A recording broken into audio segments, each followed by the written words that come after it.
الحمد لله رب العالمين والصلاة والسلام على سيد الأنبياء والمرسلين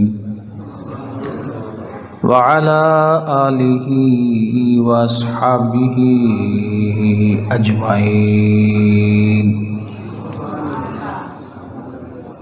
أما بعد فأعوذ بالله من الشيطان الرجيم. بسم الله الرحمن الرحيم. فمن شهد منكم الشهر فليصمه ومن كان مريضا أو على سفر فعدة من أيام أخر يريد الله بكم اليسر ولا يريد بكم العسر ولتكملوا العدة ولتكبروا الله على ما هداكم ولعلكم تشكرون.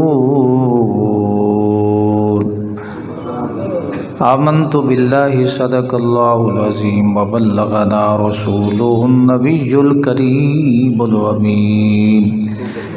إن الله وملائكته يصلون على النبي يا أيها الذين آمنوا صلوا عليه وسلموا تسليما.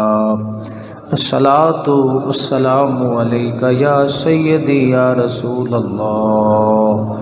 محبت سے سب پڑھ لیجیے. الصلاۃ والسلام علیک یا سیدی یا خاتم الانبیاء والمرسلین وعلی آلک واصحابک یا خاتم الانبیاء والمرسلین.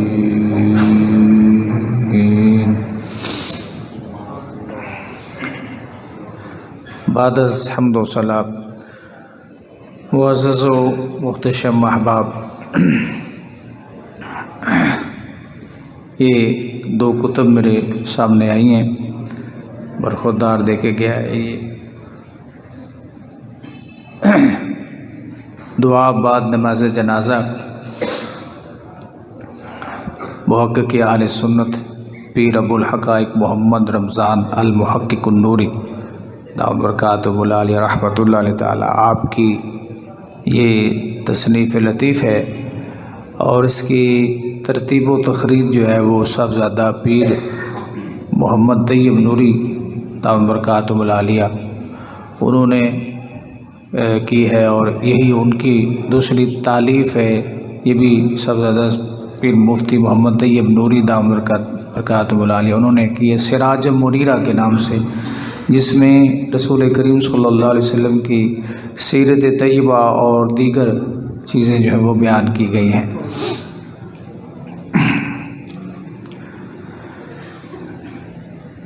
اللہ رب العزت ہمیں رمضان المبارک کا یہ پہلا جمعہ نصیب فرما رہا ہے، اور یہ رب کی محبت ہے ہم سے، وہ ہمیں معاف فرمانا چاہتا ہے، وہ ہمارے گناہوں سے درگزر فرمانا چاہتا ہے، وہ ہمیں اپنے قریب بلانا چاہتا ہے. کیونکہ جب کوئی انعام کرتا ہے تو اس انعام کی کچھ وجوہات بھی ہوتی ہیں. یا تو وہ راضی ہوتا ہے یا خود راضی ہونا چاہتا ہے. تو اللہ رب العزت کا یہ بہت بڑا انعام ہے اگر کوئی سمجھے تو. یہ پاک مہینہ اس کی ایک ایک گھڑی جو ہے وہ رحمتوں اور برکتوں سے معمور ہے، اور رب ذوالجلال نے اس پاک مہینے میں خصوصی پیکج جو ہے وہ تیار کر رکھا ہے. یہ حکومت وقت بھی بہت سارے پیکج تیار کرتی ہے، لیکن ان پیکج میں عوام الناس کا نقصان ہوتا ہے. جو پیکج رب ذوالجلال نے ہمارے لیے تیار فرمایا ہے اس پاک مہینے میں، وہ بے مثل و بے مثال. پہلی امتوں کے روزوں میں اور حضور صلی اللہ علیہ وسلم کی امت کے روزوں کے انعامات میں فرق ہے۔ حضور فرماتے ہیں کہ 5 چیزیں ایسی ہیں جو اللہ تعالیٰ نے پہلی امتوں کو یعنی رمضان المبارک میں عطا نہیں فرمائی، فقط میری امت کو عطا فرمائی۔ حضرت جابر بن عبداللہ رضی اللہ تعالیٰ عنہما اس کے راوی ہیں، سرکار دو عالم صلی اللہ علیہ وسلم نے ارشاد فرمایا کہ جب رمضان کی پہلی رات ہوتی ہے تو اللہ عز و جل میرے غلاموں کی طرف نظر فرماتا ہے۔ اب ان لفظوں پہ غور فرمائیں۔ حضور فرماتے ہیں اللہ میرے غلاموں کی طرف دیکھتا ہے۔ دنیا کا کوئی شخص کسی کی طرف دیکھے، کوئی امیر دیکھے، کوئی صاحب ثروت آدمی دیکھے، کوئی بڑا افسر دیکھے تو نہ جانے لوگ کہاں سے کہاں پہنچ جاتے ہیں، لیکن رب ذوالجلال کی ذات وہ ذات ہے کہ ساری کھیڑ تو اللہ نے خود بنائی ہے۔ اب بنانے والا، سنوارنے والا، عطا کرنے والا جب خود دیکھے میرا بنایا ہوا انسان ہے، میرا بنایا ہوا بندہ ہے، اور رب کتنی محبت سے دیکھتا ہو۔ اللہ کا دیکھنا کیا ہے؟ جس طرح ہم دیکھتے ہیں یہ دیکھنا نہیں، ہم تو دیکھتے ہیں نظروں کو واپس پلٹا لیتے ہیں، لیکن رب جب جسے دیکھتا ہے تو نظروں میں ہی سب کچھ عطا فرما دیتا ہے۔ قرآن کہتا ہے حضرت موسیٰ علیہ السلام کے ہاتھ میں عصا ہے، رب نے فرمایا ما تلک بیمینک یا موسیٰ، یہ آپ کے دائیں ہاتھ میں کیا ہے؟ اللہ کو نظر آ رہا تھا کہ چھوٹا ہے کہ نہیں؟ نظر رب نے پوچھا کیوں؟ اس لیے کہ اللہ اس لکڑی پہ اپنی نظر ڈالنا چاہتا تھا۔ اور امام فخر الدین رازی نے یہ نقطہ آؤٹ کیا، آپ فرماتے ہیں تفسیر کبیر میں کہ اللہ نے جب یہ اشارہ فرمایا نا کہ ما تلک بیمینک یا موسیٰ، آپ کے دائیں ہاتھ میں ہے کیا؟ لکڑی بھی رب کی بنائی ہوئی ہے، موسیٰ بھی رب کا بنایا ہوا ہے، تو پوچھے تو وہ نا جسے کوئی بھول ہو۔ امام فخر الدین رازی فرماتے ہیں کہ اللہ تعالیٰ اس لکڑی پر خصوصی نظر ڈالنا چاہتا تھا، جس کی وجہ سے اس لکڑی کو یہ شان ملی، یہ مقام ملا کہ جب بھی حضرت موسیٰ علیہ السلام پر کوئی مشکل آتی تو آپ اس لکڑی کو پھینکتے، جہاں سانپ بننے کی ضرورت ہوتی وہ سانپ بن جاتی، اور فرعون کے جادوگروں کے سانپوں کو کھا گئے۔ فرمائیے کمال اس لکڑی میں کس وجہ سے آیا؟ اس وجہ سے آیا کہ رب نے اس کی طرف نظر فرمائی تھی۔ لکڑی کی طرف نظر اللہ فرمائے تو لکڑی جناب والا ممتاز ہو جائے، عام انسان نہیں بلکہ اللہ رب العزت کے پاک نبی کلیم اللہ، لاڈلے نبی، رب کے لاڈلے اور ڈاڈے نبی، سبحان اللہ، حضرت موسیٰ علیہ السلام کی مشکل کشائی کرتی ہوئی وہ لکڑی جو ہے نظر آتی ہے۔ تو جس بندے کی طرف اللہ نظر فرمائے، آپ نہیں سمجھے یہ بات، اگر چیخو پکار کے یہ بات کان پہ ہاتھ دھر کے کہی جاتی تو آپ نے سبحان اللہ کہہ دینا تھا۔ میرا ابھی بھی مطالبہ نہیں کہ آپ سبحان اللہ فرمائیں، میں توجہ دلا رہا ہوں آپ کو اس بات کی طرف۔ اگر رب ذوالجلال لکڑی کی طرف اشارہ کرے تو لکڑی دوسری لکڑیوں سے ممتاز ہو جاتی ہے، وہ کام کرنا شروع کر دیتی ہے جو عام لکڑی نہیں کر سکتی،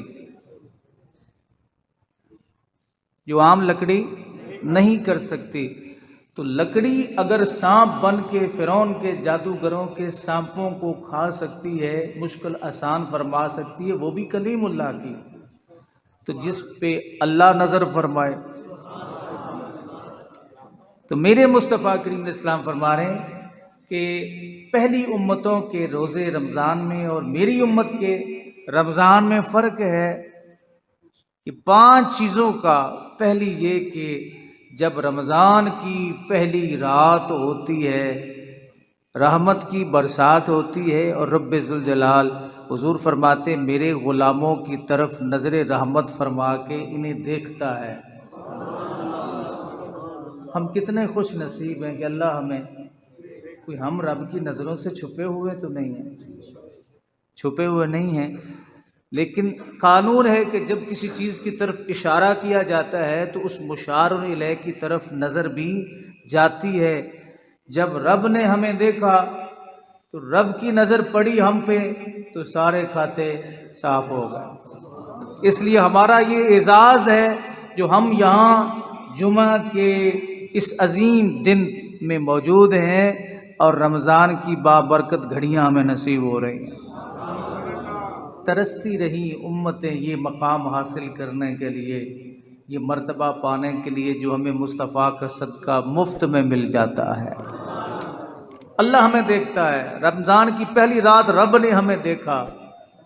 ہائے ہائے ہائے، ایک بات عرض کر دوں اگر آپ ناراض نہ ہو، جب رب نے ہمیں دیکھا ہوگا اپنی خصوصی نظر سے دیکھا ہوگا حضور کے فرمان کے مطابق، تو رب کیا فرماتا ہوگا؟ میرا کھاتے ہیں تو انہیں گانا بھی میرا چاہیے نا۔ اگلی بات میں نہیں کرتا، ان السہم لبلغ المقتل، تیر اپنے نشانے پہ پہنچ چکا ہے۔ رب ذوالجلال ضرور فرماتا ہوگا لقد کان لکم فی رسول اللہ اسوۃ حسنہ، ان کی رہنمائی کے لیے میں نے اپنے مصطفیٰ کو بھیجا ہے، انہوں نے شکلیں بھی میرے محبوب جیسی نہیں بنائی، نہیں سمجھے؟ انہوں نے شکلیں بھی میرے محبوب جیسی نہیں بنائیں۔ تو اللہ نے ہمیں دیکھا، رب کیا فرماتا ہو؟ یہ ہر انسان اپنے گریبان میں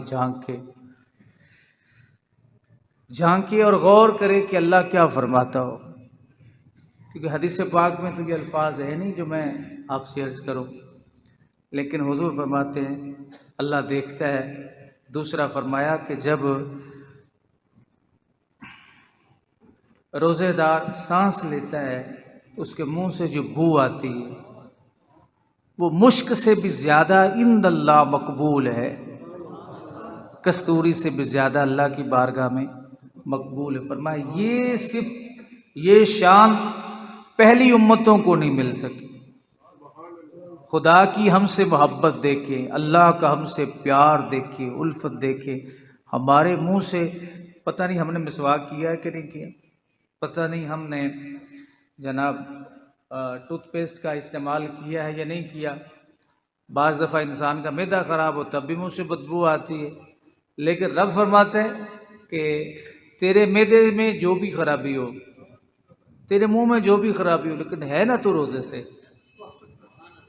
ہے نا، تیرے منہ سے جو نکل رہی ہے نا ہوا اندر سے باہر آ رہی ہے، اللہ فرماتا ہے میرے نزدیک وہ مشک سے بھی زیادہ محبوب ہے، اور یہ چیز میں نے پہلی امتوں کو نہیں دی۔ یہ ہمارا اعزاز ہے جو رمضان المبارک میں ہمیں رب ذوالجلال نے عطا فرمایا ہے۔ تیسرے نمبر پر حضور فرماتے ہیں اللہ رب العزت رمضان المبارک میں جنت سے کہتا ہے تیار ہو جا، اپنی خوبصورتی میں اور اضافہ کر لے، اس لیے کہ میرے یہ جو بندے ہیں نا انہوں نے تم میں آنا ہے، تم ان کی مہمان نوازی کرو گی، تم میزبان ہوگی، اس لیے کہ انہوں نے رمضان پایا ہے، تو جو رمضان پاتا ہے جنت کا حقدار بن جاتا ہے۔ یہ گاؤں میں شہروں میں تو رواج نہیں ہے، ایڈوانس ہو گیا کام، گاؤں میں ابھی تک بھی وہ ایک چلتا ہے نظام، روزے دارو اللہ نبی دے، پیارے ہو جنت دے، حقدار ہو۔ اس حدیث کا ترجمہ ہے، یہ پیغام کوئی ہوا میں بولنے والا نہیں، اس کی اصل یہ حدیث پاک ہے۔ اللہ فرماتا ہے جنت کو، جنت مزین ہو جائے اس لیے کہ میرے بندے روزے رکھ رہے ہیں، میرے بندے روزے رکھ رہے ہیں۔ اب یہ روزے ایسے نہیں رکھ رہے، یہ میری رضا کے لیے رکھ رہے ہیں، تو جو میری رضا کے لیے روزہ رکھے، اللہ فرماتا ہے تو تیار ہو، تو اپنی تیاری، ہو سکتا ہے میں رمضان میں بلا لوں۔ مرنے کو دل کرتا ہے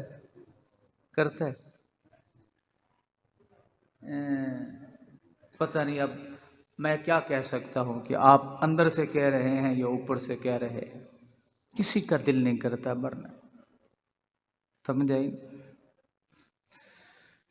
اللہ مولا روم فرماتے ہیں کہ ہر وقت اپنی حجامت ٹھیک رکھو، اپنے ناخن ٹھیک رکھو۔ حضور کیوں فرماتے؟ اس لیے کہ یہ دو چیزیں وہ ہیں کہ جن کا مرنے کے بعد کاٹنے کوئی نہیں دے گا۔ انسان کو ہر لمحے نا تیار رہنا چاہیے، منہ زیر ناف اور ناخن مرنے کے بعد کاٹتے نہیں ہیں۔ اس لیے ان دو چیزوں کی حفاظت کریں۔ حفاظت کا مطلب کیا ہے؟ یہ نہیں کہ ناخن لمبے کر لیں، بال لمبے کر لیں، حفاظت یہ کہ حجامت رکھیں، زندگی کا کوئی پتہ نہیں ہے۔ 60 سال کی زندگی گزار کے بھی بندہ سمجھتا ابھی بگڑا کیا ہے، ابھی تو میرے سامنے اور بہت سی منزلیں موجود ہیں۔ اللہ اکبر۔ چوتھے نمبر پر سرکار دو عالم صلی اللہ علیہ وسلم فرماتے ہیں کہ چوتھے نمبر پر اللہ فرماتا ہے کہ فرشتوں میرے بندوں کے لیے استغفار کرو۔ یہ اعزاز وہ ہے جو اللہ رب العزت نے ہم سے پہلے کسی امت کو عطا نہیں فرمایا، اور یہ کس کی وجہ سے؟ حضور کی وجہ سے۔ پانچواں نبی علیہ الصلوۃ والسلام ارشاد فرماتے ہیں کہ جب آخر رات ہوتی ہے، رمضان کی آخری رات ہوتی ہے، تو سرکار دو عالم صلی اللہ علیہ وسلم فرماتے ہیں کہ اللہ فرماتا ہے کہ میں نے سب کی مغفرت فرما دی، سب کی۔ تو پھر یہ جو میں نے پہلے جملہ بولا کہ اللہ ہمیں بخشنا چاہتا ہے جو ہمیں رمضان عطا فرما دی ہے، رب ہمیں معاف فرمانا چاہتا ہے جو ہمیں رمضان عطا فرما دیا ہے، جو ہمیں یہ گھڑیاں نصیب ہو رہی ہیں، یہ اللہ کی ہم سے محبت ہے، اللہ کا ہم سے پیار ہے، اس کی خصوصی شفقت ہے۔ بیکن شعب الایمان کے اندر حضرت عبداللہ ابن عمر رضی اللہ تعالی عنہما سے ایک حدیث آپ لائے ہیں، فرماتے ہیں کہ جنت ابتدائے سال سے آئندہ رمضان کے لیے آراستہ کی جاتی ہے۔ جب رمضان کا پہلا دن آتا ہے تو جنت کے پتوں سے عرش کے نیچے ایک ہوا حور عین پر چلتی ہے، جو حوریں ہیں نا جنت کی، ان پہ چلتی ہے، اور وہ ہوا کہتی ہے اے رب تو اپنے بندوں سے ہمارے لیے، اب وہ عورتیں کہتی ہیں، وہ حور کہتی ہے اے رب تو اپنے بندوں سے ہمارے لیے ان کو شوہر بنا جن سے ہماری آنکھیں ٹھنڈی ہوں۔ لو جی روزے دارو، اللہ نبی دے پیارو، جنت دے حقدارو، آپ کے حقدار اور بھی آ گئے، حوریں آ گئی ہیں آپ کو لینے کے لیے۔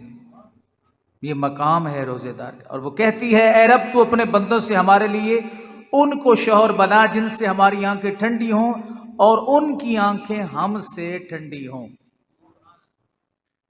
حدیث پاک میں آتا ہے جب کوئی بیوی اپنے خامن سے بدتمیزی کرتی ہے، توجہ ہے جی، جب کوئی بیوی اپنے خامن سے بدتمیزی کرتی، جنت میں حور اس سے، جو اللہ نے اسے جنت میں عطا فرمانے، اس سے مخاطب ہوتی، شرم کر، اللہ نے اسے جنت میں میرا شوہر بنانا ہے تو اس کے ساتھ بدتمیزی کیوں کرتی؟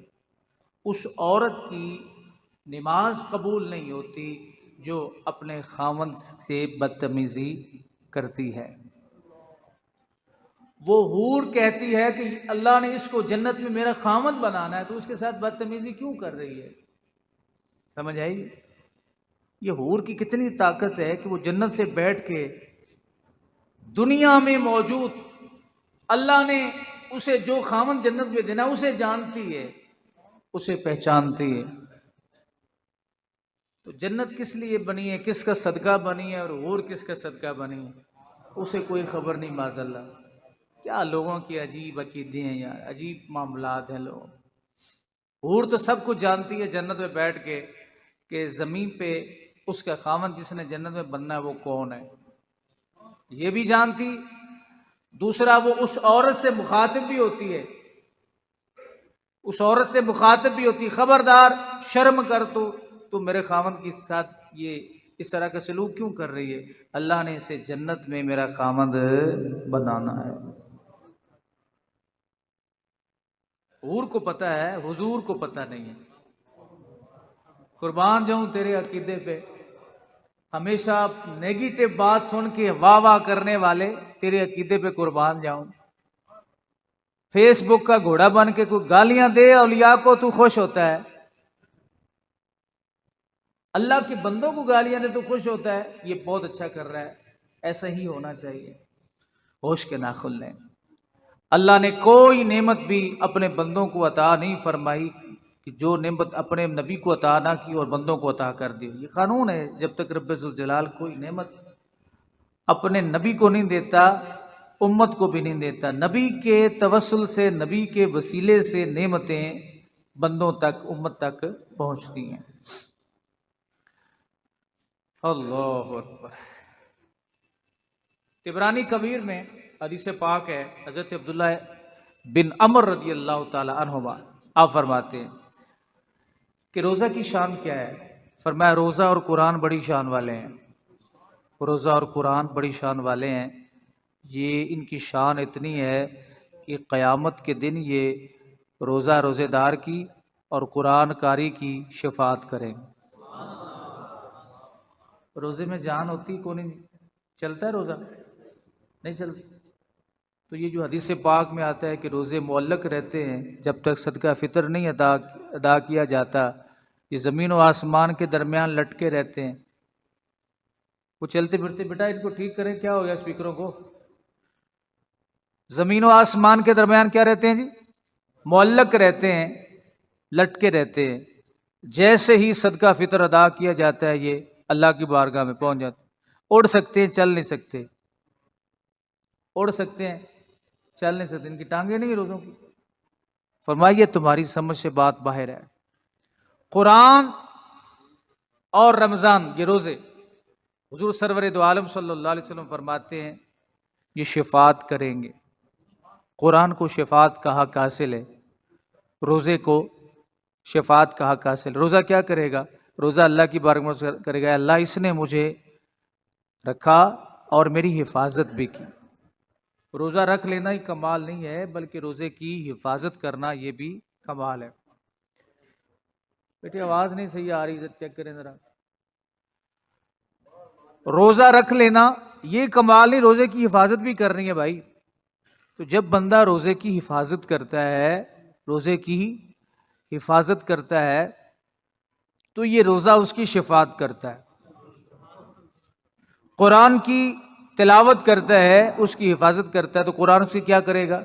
شفاعت کرے گا۔ روزے کا حکم ہمیں کس نے سنایا؟ حضور نے۔ قرآن کس پہ نازل ہوا؟ حضور پہ۔ جو چیز مصطفیٰ پہ نازل ہو وہ تو شفاعت کر سکتی ہے، مصطفیٰ نہیں کر سکتے، حضور نہیں کر سکتے۔ اعلیٰ حضرت فرماتے ہیں شفاعت کرے حشر میں جو رضا کی۔ کیا جملہ ہے جی؟ شفاعت کرے حشر میں جو رضا کی۔ لوگ کہتے ہیں حضور شفاعت کر نہیں سکتے، ہم کہتے ہیں حضور کے علاوہ چارہ ہی کوئی نہیں۔ شفاعت کرے حشر میں جو رضا کی، شفاعتی کرے حشر میں جو رضا کی، سوا تیرے کس کو یہ قدرت ملی ہے، سوا تیرے کس کو یہ قدرت ملی ہے۔ شفاعتی کرے حشر میں جو رضا کی، شفاعتی کرے حشر میں جو رضا کی، سوا تیرے کس کو یہ قدرت ملی ہے۔ جب قرآن اور روزہ شفاعت کر سکتے ہیں تو اللہ تعالیٰ کے فضل سے میرے مصطفیٰ کریم علیہ السلام بھی شفاعت کر سکتے ہیں، کیونکہ روزہ کس پہ نازل ہوا؟ حضور پہ، حضور کی امت پہ۔ قرآن کس پہ نازل ہوا؟ قرآن شفاعت کرے، روزہ شفاعت کرے، مصطفیٰ شفاعت نہ کریں۔ لگتا ہے تیری عقل ٹھیک نہیں، آپ کو نہیں کہہ رہا، آپ تو عقیدہ رکھنے والے ہیں بھائی، پیار کرنے والے ہیں۔ بیان چل رہا ہے حضور شفاعت نہیں کر سکتے، یہ کیا نوجوان ہے کہتا ہے، یہ کلک کیے جا رہا ہے، بہت اچھے، ماشاء اللہ ماشاء اللہ ماشاء اللہ۔ یہ تیرا ایمان ہے؟ جس قوم نے اپنے نبی کو کمزور سمجھا، وہ مضبوط کس طرح ہو سکتا، طاقتور کس طرح ہو سکتا؟ نبی کریم صلی اللہ علیہ وسلم کے پاس جتنی بھی رب ذوالجلال کی نعمتیں ہیں وہ عطا کردہ ہیں۔ حضور اگر قیامت والے دن شفاعت کریں گے تو رب ذوالجلال کے اذن اور اللہ تعالیٰ کے فضل سے کریں گے۔ اب میں سے کسی کا عقیدہ ہے کہ نبی پاک صلی اللہ علیہ وسلم اللہ کی عطا کے بغیر شفاعت کریں گے؟ رب کے اذن کے بغیر کریں گے؟ نہیں، بھئی یہی بات سمجھنے والی۔ تو حضور نے فرمایا کہ روزہ اور یہ قرآن جو ہے یہ دونوں کیا کریں گے؟ شفاعت کریں گے۔ قرآن کہے گا، روزہ کہے گا، اب یہ حدیث پاک میں عرض کر رہا ہوں، روزہ کہے گا اے رب میں نے کھانے اور خواہشوں سے اسے سارا دن روک دیا، اس نے نہیں کھایا نہیں پیا، اس نے جماع نہیں کیا۔ قرآن کہے گا رب میں نے اسے رات میں سونے سے باز رکھا، اللہ فرمائے گا پھر میں کیا کروں؟ یا اللہ اس کے حق میں ہماری شفاعت قبول فرما لے۔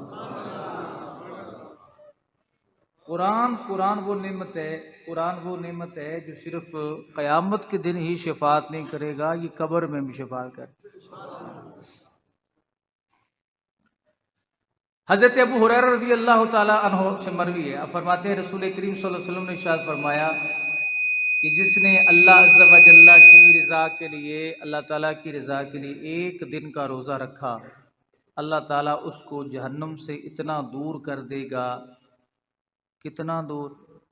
کیا کمال مثال دی میرے مصطفیٰ نے، فرمایا کوے کا بچہ، کاں کا بچہ پیدا ہوا، اڑنے لگا، یہاں تک کہ اڑتا رہا وہ کوا، وہ بچہ بوڑھا ہو گیا، بوڑھا ہونے کے بعد مر گیا فضا میں اور گر پڑا، غور نہیں کیا۔ سرکار دو عالم صلی اللہ علیہ وسلم فرمایا کہ جس نے اللہ کی رضا کے لیے ایک روزہ رکھا، ابھی ایک روزے کی بات ہے، اللہ اس کو جہنم سے اتنا دور کر دے گا کہ کوے کا بچہ پیدا ہو جب اڑنے لگے اس وقت سے لے کر بوڑھا ہونے تک اور مرنے تک جتنا وہ سفر کر سکتا ہے، روزے دار ایک روزہ رکھنے والا جہنم سے اتنا دور ہو جائے گا۔ کوے کی عمر کتنی ہوتی؟ 500 سال۔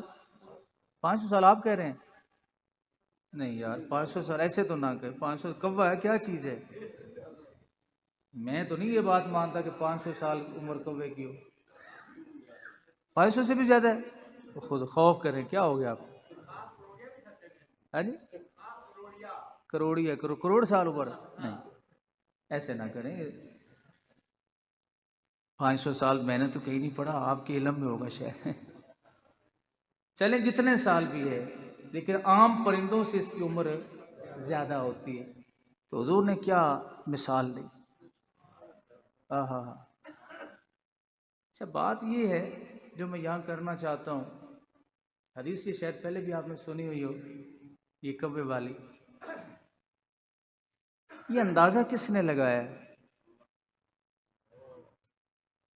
اندازہ کس نے لگایا کہ کوے، یہ قرآن کی آیت تو نہیں ہے نا، حدیث پاک ہے نا، حدیث پاک ہے نا، اندازہ کون لگا رہا ہے؟ حضور لگا رہے ہیں اندازہ۔ میرے مصطفیٰ کو اندازہ تو وہی لگاتا ہے نا جس کے سامنے آپ سے کہا جائے یہ دیوار کتنی لمبی ہے، آپ کا اندازہ اتنی لمبی، وہی لگاتا ہے، وہی اندازہ لگاتا ہے۔ پتہ چلا کہ حضور کا غلام ایک روزہ رکھنے کے بعد جہنم سے جتنا دور ہوگا حضور وہ سارا منظر دیکھ رہے ہیں، اور اس کی تشبیہ کوے کے سفر کے ساتھ دے رہے ہیں۔ سمجھ آئی بات؟ اس لیے کہ حضور کو علم نہیں ہے۔ کتنے خوش ہوتے ہیں لوگ یہ جملہ سن کے اور سمجھتے ہیں ہم نے دین کا حق ادا کر دیا۔ یقین کریں ہمارے بھائی کے بارے میں، ہمارے باپ کے بارے میں یہ جملے کو بول دیں گے، وہ جانتے نہیں ہیں، دکھ ہوتا ہے کوئی، اور مصطفیٰ کے بارے میں کوئی بولے،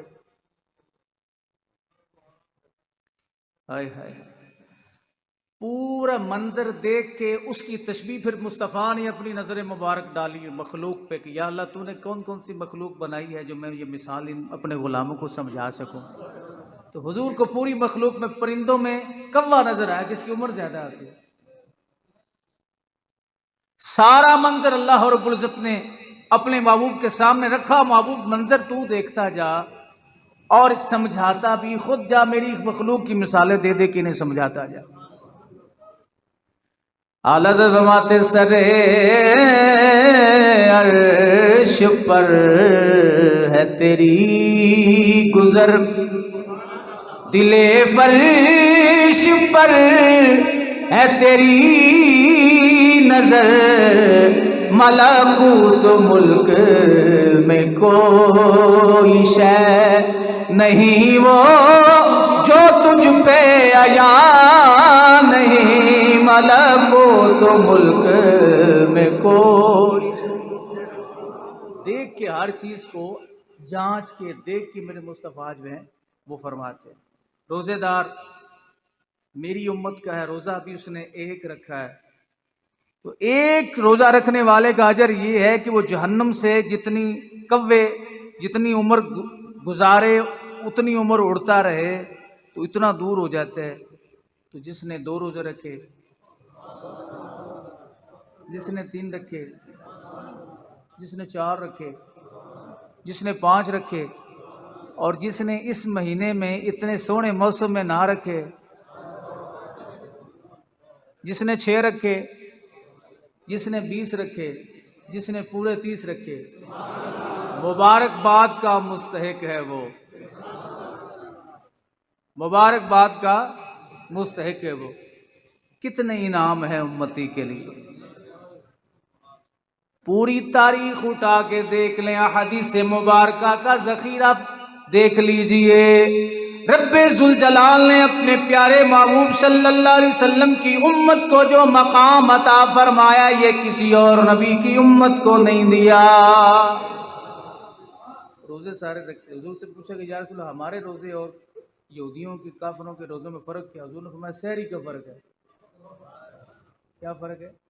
سحری کا۔ ہم سحری کھاتے ہیں، کوئی نہیں کھاتے کہ پیتے ہیں؟ سحری پیتے ہیں، پورا بڑا بٹھل جو ہے وہ دہی کا پی کے، تو پھر کیا سارا دن عبادت ہو سکتی؟ رمضان میں وزن اور بڑھا لیتے ہیں، سارا دن بھوکا رہنا، وہ رات والی صبح والی کسر رات کو نکال لے۔ فرمایا سحری کا فرق ہے، اسے نارمل کیا کریں، کبھی ایک روٹی خشک اور اس کے ساتھ 1 کپ دودھ کا، اس سے سحری کر کے دیکھیں، تو پھر دیکھیے سارا دن آپ کی طبیعت کیسی، عبادت کو ذوق، یعنی ذوق ہے عبادت کا کہ نہیں ہے؟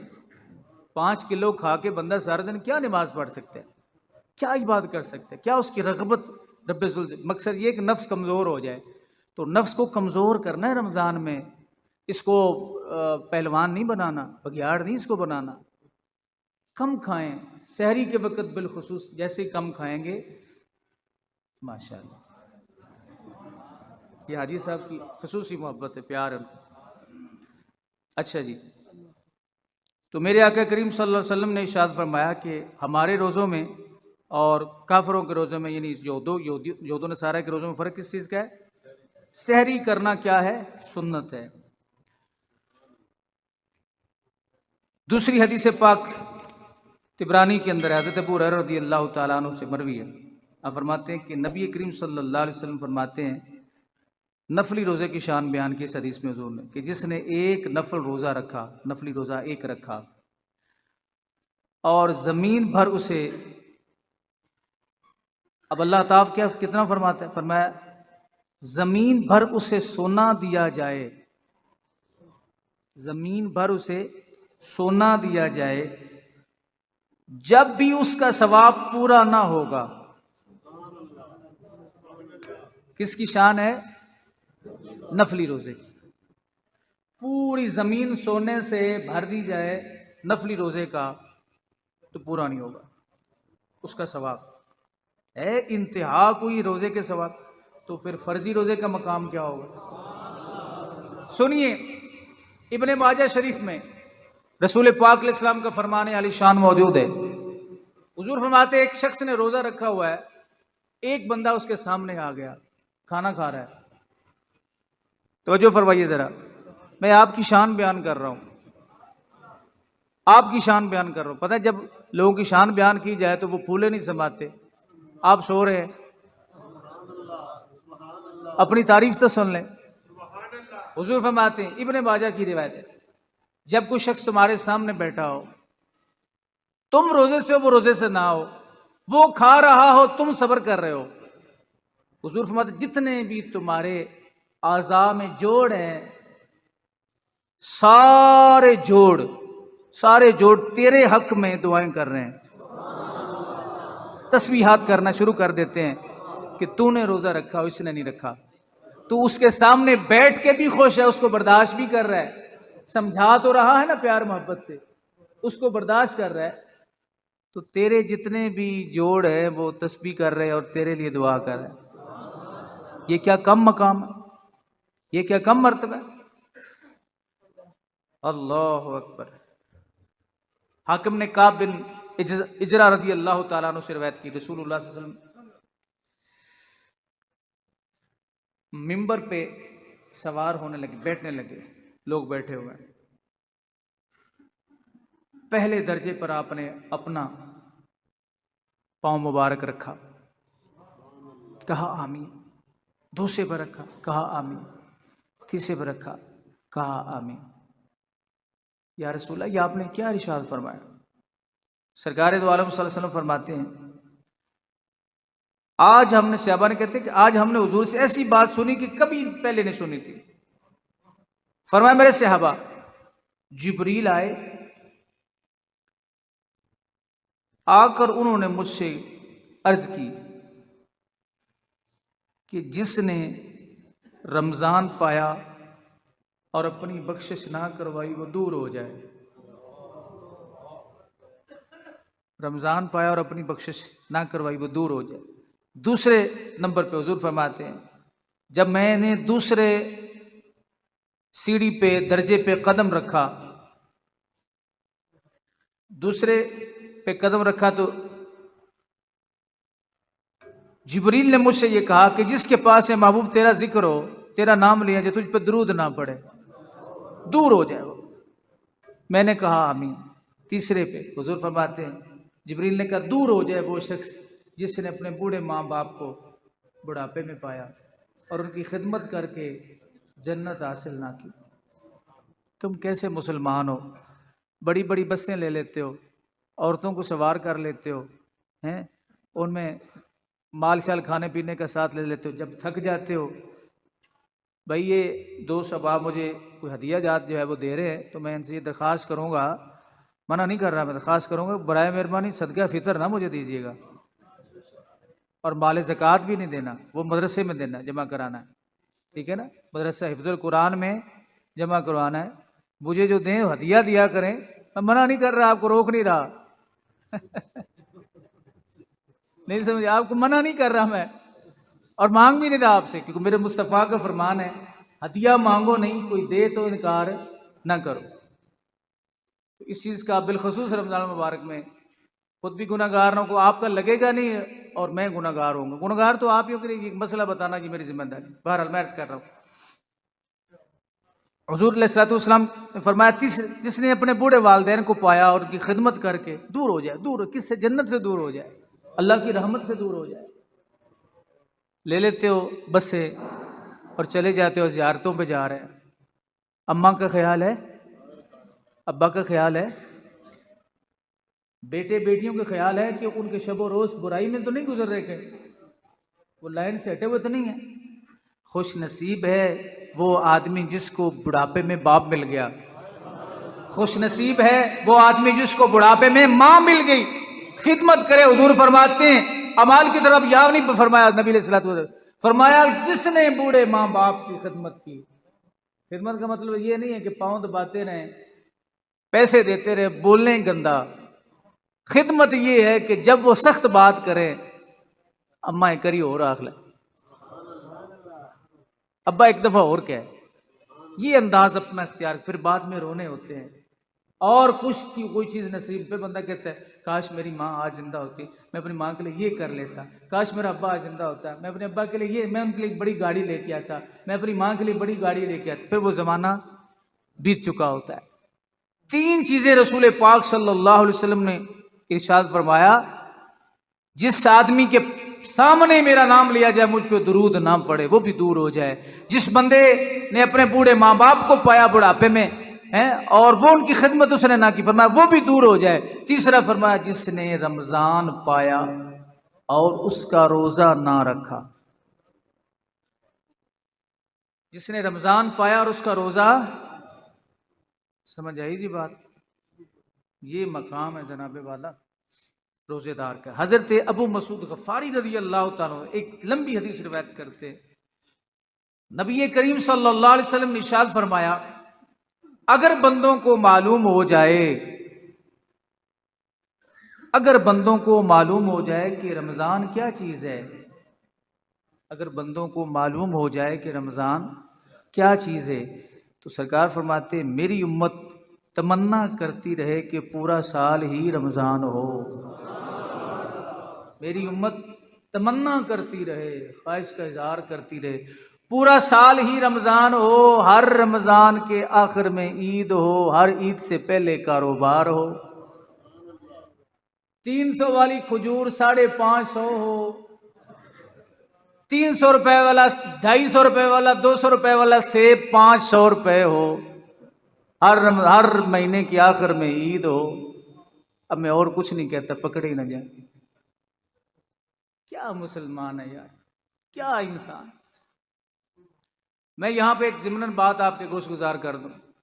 ایک آدمی بر صغیر سے چلا گیا کسی یورپی ملک کے اندر، وہاں سے ایک سٹور میں گیا کہ جس کی مالکن ایک بوڑھی خاتون تھی، بڈھی اماں، بوڑھی انگریزنی، وہ بیٹھی تھی. اب اس نے 2 چاکلیٹیں اٹھائیں. اس نوجوان نے اماں سے پوچھا کتنے کی؟ اس نے کہا یہ 18 روپے ڈالر یا جو بھی قیمت، یہ 18 کی ہے، یہ 20 کی ہے. اس نے کہا ایک ہی کمپنی کی چیزیں ہیں، ایک ہی شے ہے، دونوں کی قیمتیں مختلف کیوں؟ اس نے کہا کہاں سے آئے ہو؟ کہا بر صغیر سے، پاکستان سے یا ہندوستان سے آیا ہوں. اس نے کہا برخودار بات یہ ہے کہ یہ چاکلیٹ جو ہے نا 18 روپے والی، یہ ہمارے شہر میں زلزلہ یا سیلاب آیا تھا، یہ اس سے پہلے کی خرید ہے، اور یہ جو 20 روپے والی یہ بعد کی خرید ہے، اس لیے کہ ہمیں تھوڑا سا مال مہنگا ملا، یہ سستا ملا، یہ مہنگا. اس نے کہا دونوں کا ایک ہی ریٹ رکھو. اس نے کہا ڈاکو ہے ہی تو.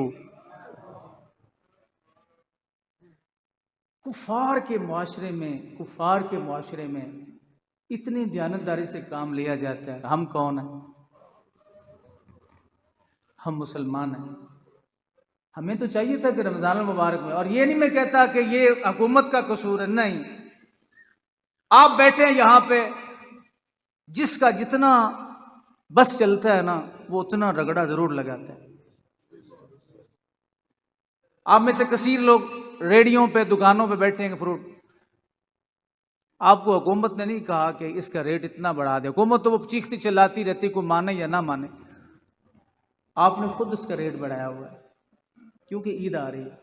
تو یا رسول اللہ، یا حبیب اللہ، آپ ہم سے یہ فرما رہے ہیں کہ میری امت چاہتی ہے سارا سال ہی رمضان چلتا، تو رمضان جب ختم ہوتا تو عید آتی، ہم تو مر جاتے.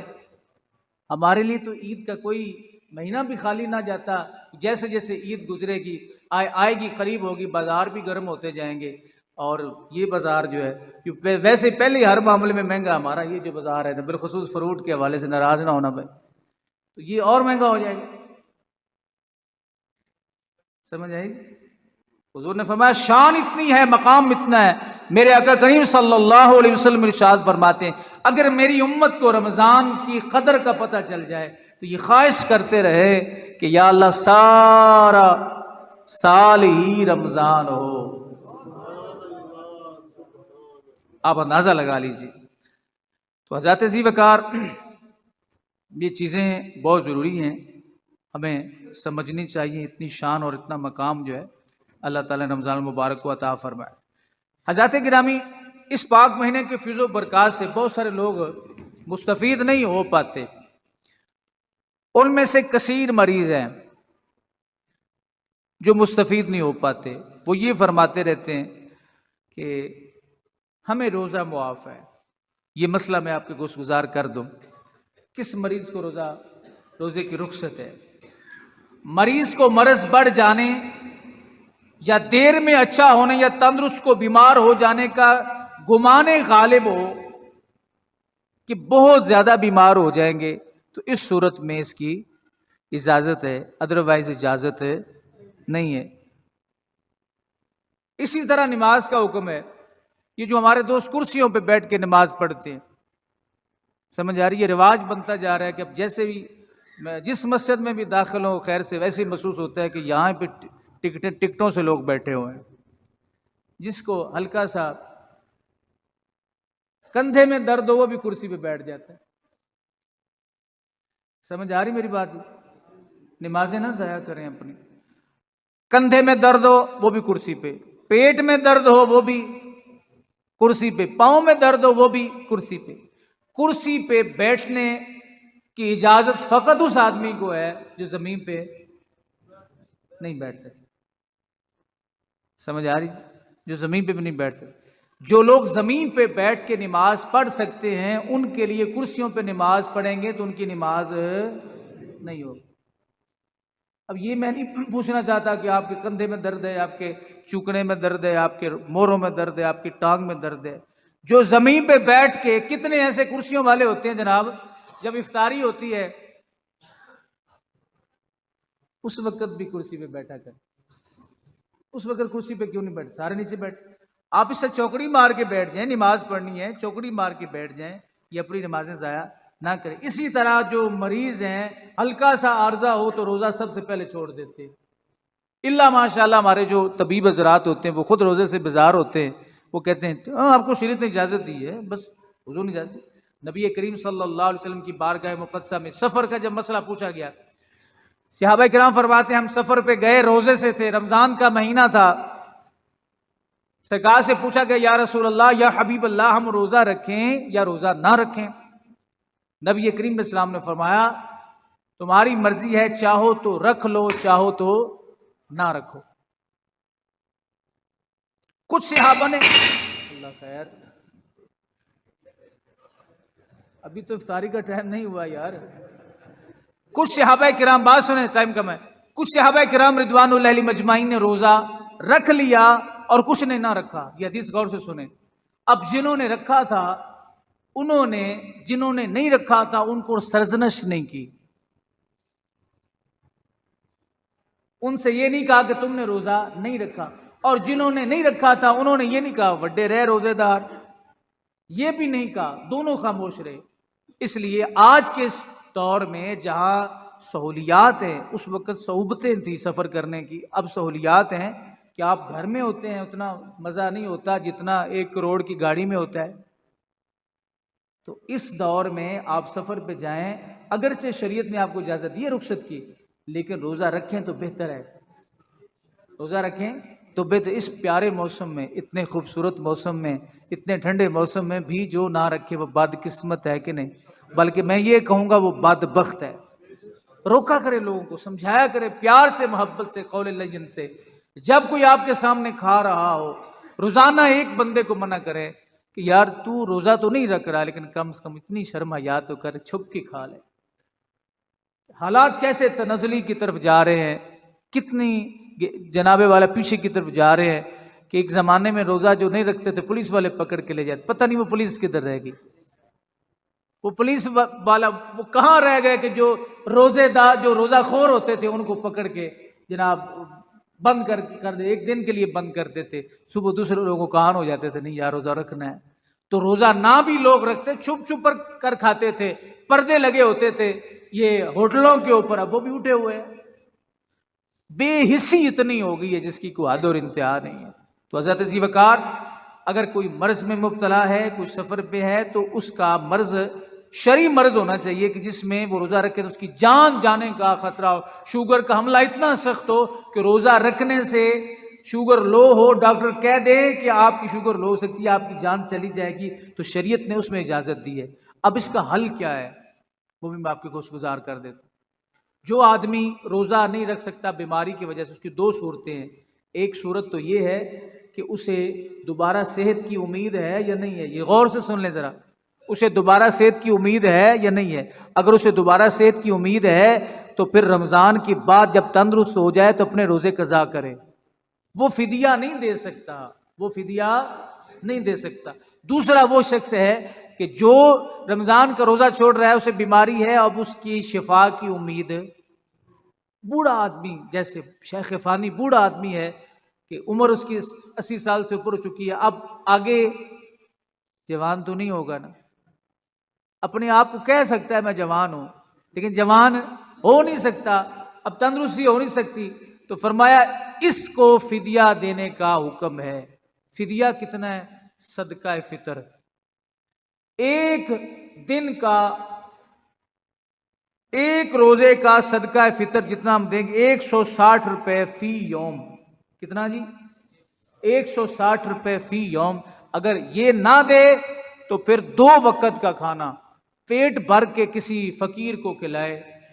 اب بعض فقیر ایسے ہوتے ہیں وہ 160 چھوڑ کے وہ کئی 160 کھا سکتے ہیں، میں پیٹ بھر کا کھانا، پیٹ بھر کے وہ فقیر کہہ دے کہ میں اب نا یہاں تک آ گیا، اس وقت تک پیٹ بھر کے کھانا 2 وقت کا دیں، یا ایک دن کا صدقہ فطر 160 روپے کے حساب سے، گندم کے حساب سے وہ آپ ایک دن کا دے سکتے ہیں۔ جس کو دوبارہ صحت کی امید نہیں ہے تو ڈرامہ نہ کیجئے، اس پاک مہینے کو اپنے لیے اللہ کی رحمت سمجھیے کہ رب نے ہمیں یہ نصیب کیا ہے، اور اس کا احترام جو ہے نا اپنی اولاد کو بھی سکھائیں، بچوں کو بھی روزہ رکھنے کا جو ہے حکم دیں تاکہ انہیں بھی ہلکی ہلکی عادت ابھی سے پڑ جائے۔ اللہ تعالی ہم سب کو عمل کی توفیق عطا فرمائے۔